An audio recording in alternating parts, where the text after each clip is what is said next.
Hi, welcome back. Today's session is a continuation to my previous topic of data flows. We discussed about creating transformations with filter, join, union, and aggregation operators. In today's session, we're going to look at some script option available in data flows.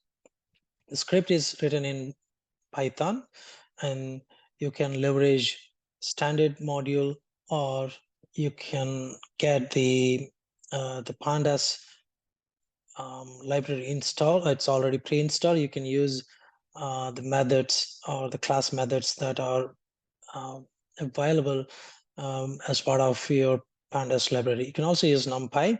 It's your choice. Based on your requirement, you can choose one of these libraries and then apply functions or methods that satisfy your requirement. Going to look at how do we create the script in the data flow. I will access my data service, DataSphere service. You turn it off and then create a new data flow for this script exercise. I'm going to go back to my repository. I'm going to close this one.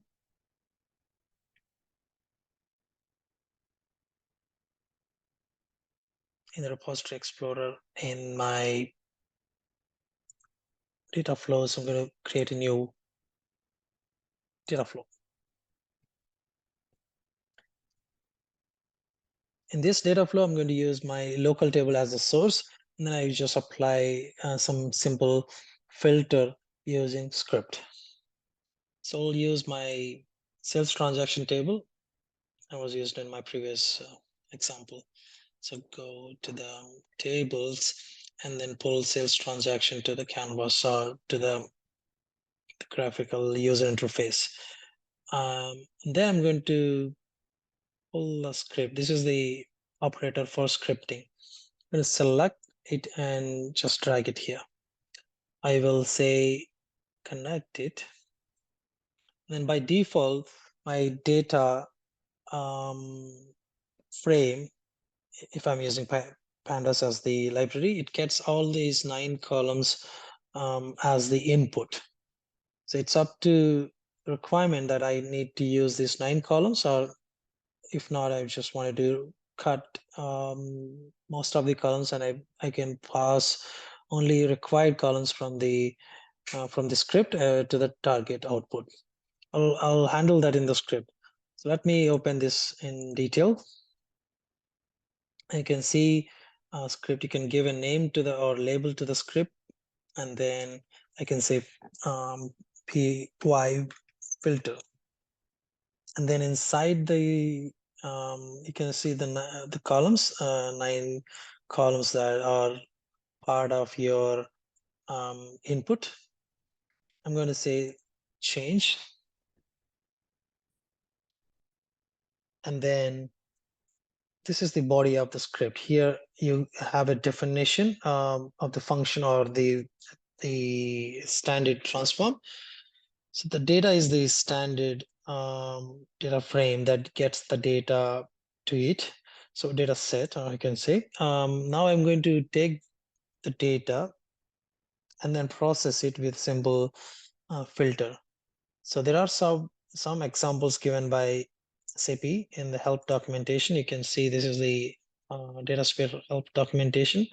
You can try any of these examples. It's not, they've given multiple examples, but you can even go beyond these examples to practice more. So this is the Pandas module. These are the modules that are part of standard PD, but these are not supported in DataSphere. So these are the exceptions. The rest of all objects and functions in pandas are supported.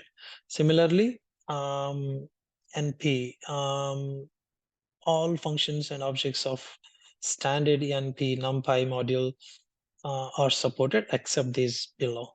So other than these below functions, you can use any of the open source documentation of pandas and then get the APIs and modules from the documentation. So,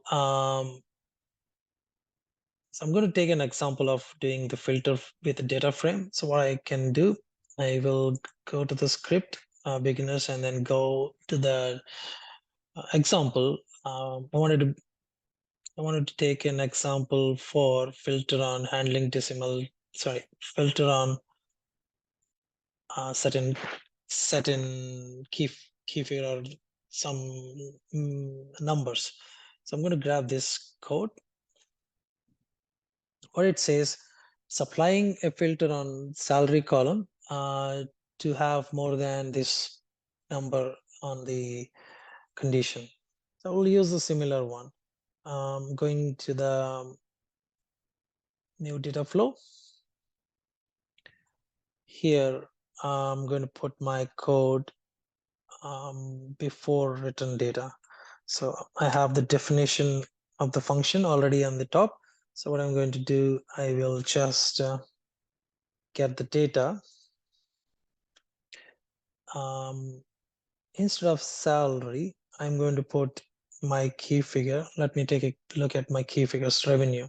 So I'm going to put revenue as my measure, and I will say, let's do it for 499 or 399.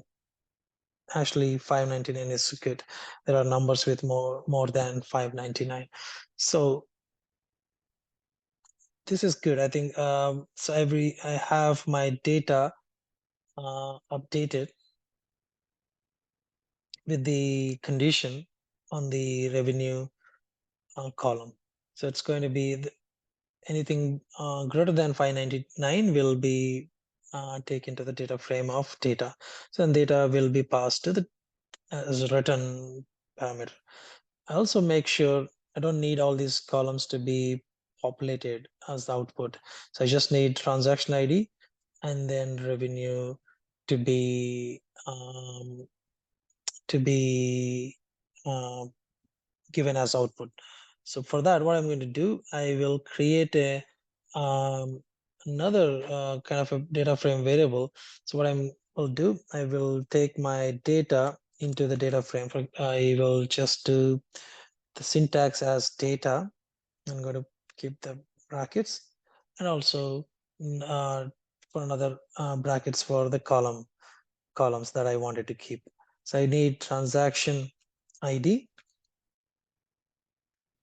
and I just need another column to show you that this filter is being applied. Since it is on revenue, I'm going to use revenue column as the data frame output. So I will take these two columns, and then I cannot use these data anymore because it's been in this. These two columns are part of data frame now. So I'm going to use data frame as df, and then I will pass this df to the df, and then I will return df as the value. So let's check this one. So at the same time, I don't need these to be available, so I can just quickly remove them. I have these two columns. That's it. I think I can save it. Okay, I need to have the target for this one. So I can generate a target with these two columns, and I can go to the details and give a name for this. That says Python script template. So this template table is as a result of this this Python script, and then I'm going to create and deploy this.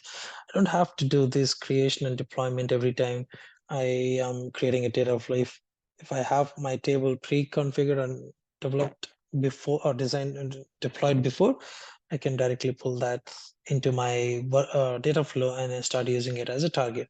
So I'm using it as a target, and then this is being deployed into the database. So once it is deployed, I'm going to save it. Okay, now my target table is being deployed. I can save it. I can give a name. df PyScript. I will save it.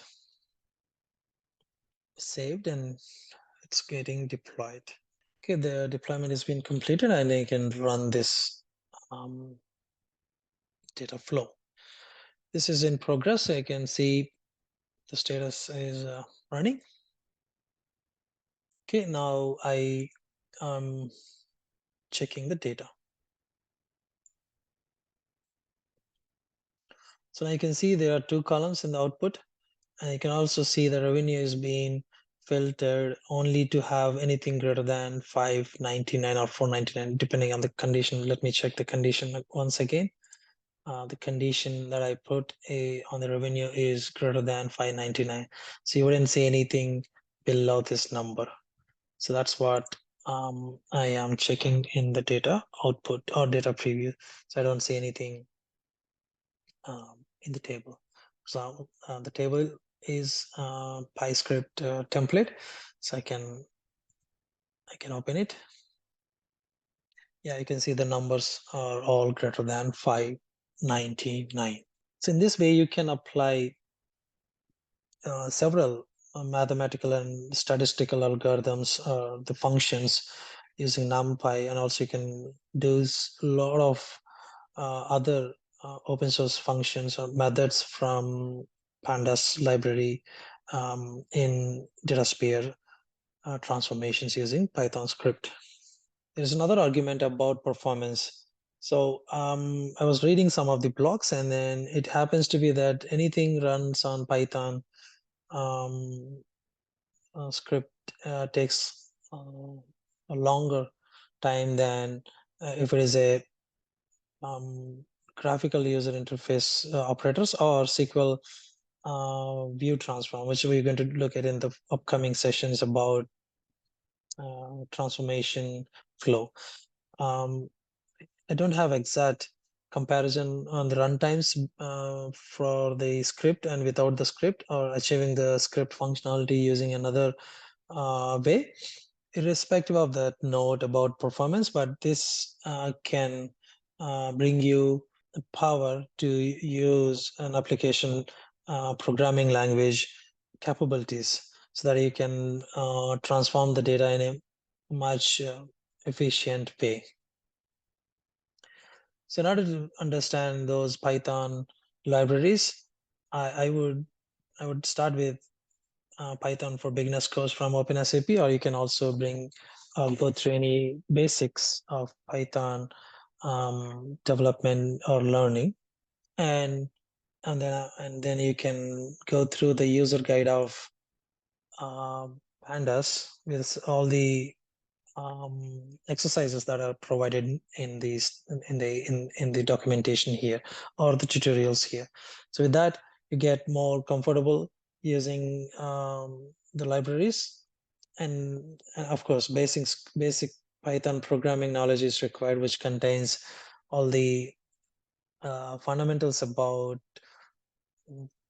constants, variables, arrays, lists, and tuples, some of the while, else, if else, functions and method programming concepts.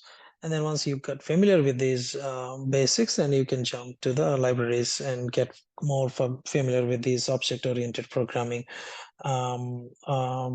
methods. That's all I wanted to cover in this today's session. In the next session, I will focus on model development in Data Builder. This is going to be more dimension, fact, and analytic views created graphically, and also using SQL table function. So we're going to cover those two uh, types in the upcoming session. That's all for today's session. Thank you. Bye for now.